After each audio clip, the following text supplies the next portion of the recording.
Hi, everybody. Welcome to Dan on Sports.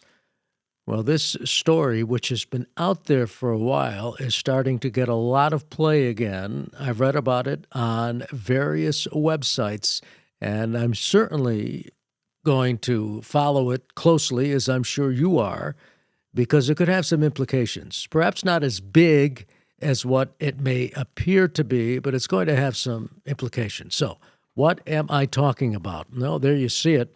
A investigation into game fixing.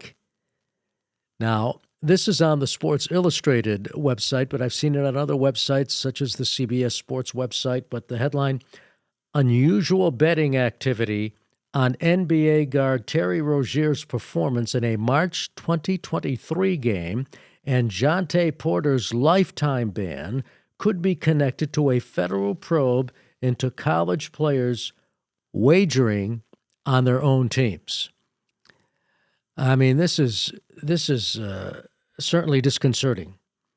Over the years, we've had, and just look back at the history, long before there was the money involved today in sports, you've had game fixing.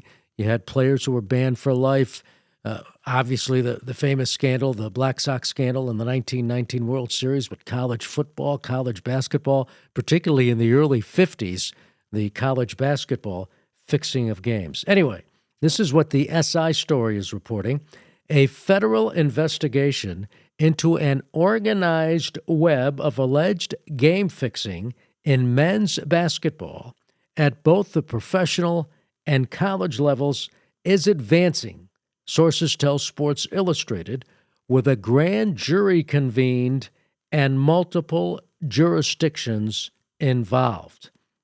Now, in addition to former NBA player Jonte Porter, who was banned from the league for life last year, investigators are looking into the performances of other NBA players. Sources say veteran guard Terry Rozier, currently of the Miami Heat, is the subject of scrutiny dating back to his time with the Charlotte Hornets in 2023, according to sources. The Wall Street Journal originally reported the Rozier inquiry Thursday. Now, let me say, first of all, these are allegations, and no one has been accused of anything. No one has been accused of anything in some of the names I'm mentioning. So you need to understand that. But obviously, NBA guard has been investigated. A college player, according to this story, is at the center of the probe.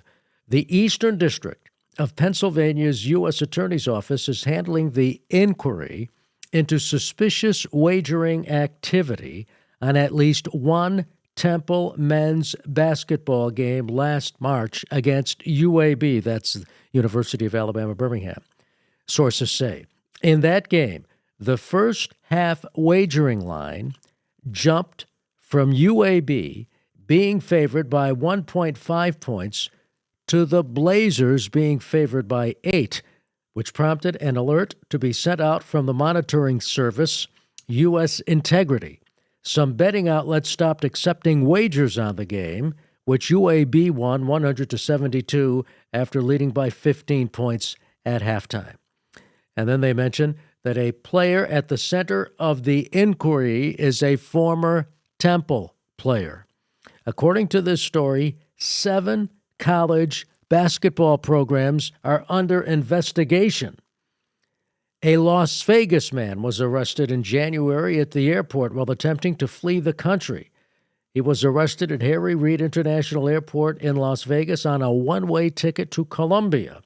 According to a court filing, he was attempting to board the flight when he was arrested, and enforcement agents found him in possession of multiple cell phones and nearly $10,000 in cash.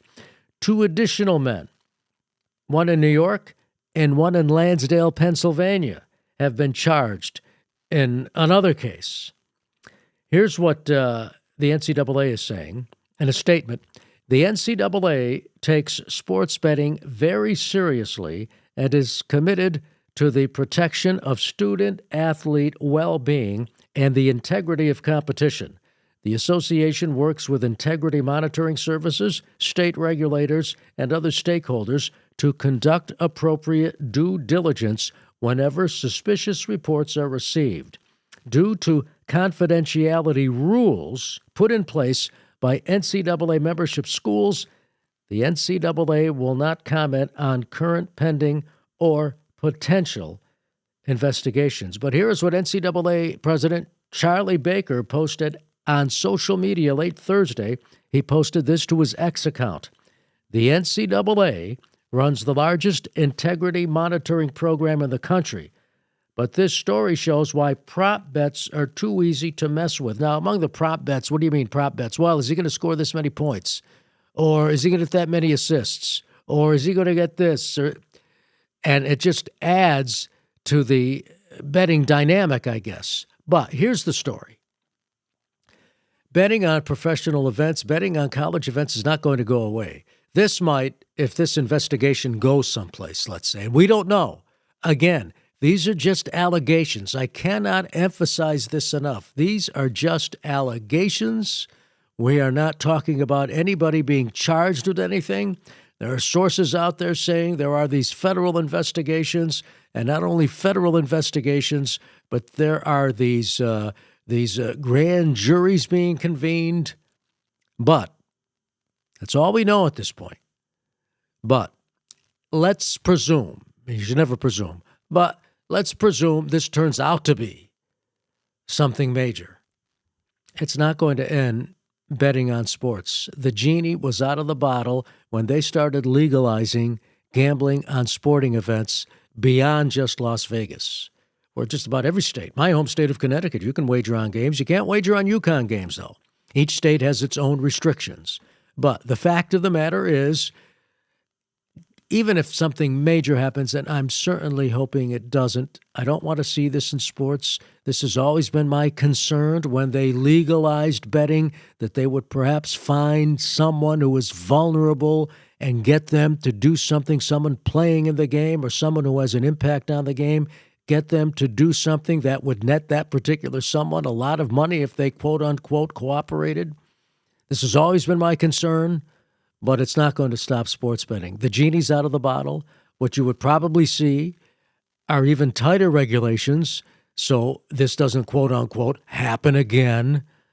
But all I am saying is we should be concerned. We'll monitor this story closely. It's gotten some play, and just some play, because you have to understand that a lot of these companies that take bets now, there's so many of them out there. They advertise, and they are a revenue source for the media. So how the media covers this story is going to be interesting. Now, ESPN has covered it to an extent. CBS Sports had the story on its website. Sports Illustrated, which is not the Sports Illustrated that I grew up with. It's owned by, it's been bought and sold by so many companies. I don't even know who owns it now. But it's not the Sports Illustrated that used to come to your house once a week. And boy, I remember when SI I look forward to getting SI in the sporting news. Those days are long gone. I get it. I understand it. But this is a big story in so many ways. And we're going to find out what happens as far as the probes, the grand jury investigation, all of this, and the impact it has. But I repeat, these are just allegations. They need to be talked about. But even if something comes of it, something serious, they will not stop the betting on sporting events. That genie is out of the bottle. That's going to do it for Dan on Sports. Thanks for watching. Thanks for listening. And be sure to subscribe to the channel. Give it a thumbs up if you would. It really helps if you can give me a like, and if you can subscribe to Dan on Sports on my YouTube account, and also subscribe to my newsletter, which you can do so by going to sportscasterdan.com. And have a great weekend.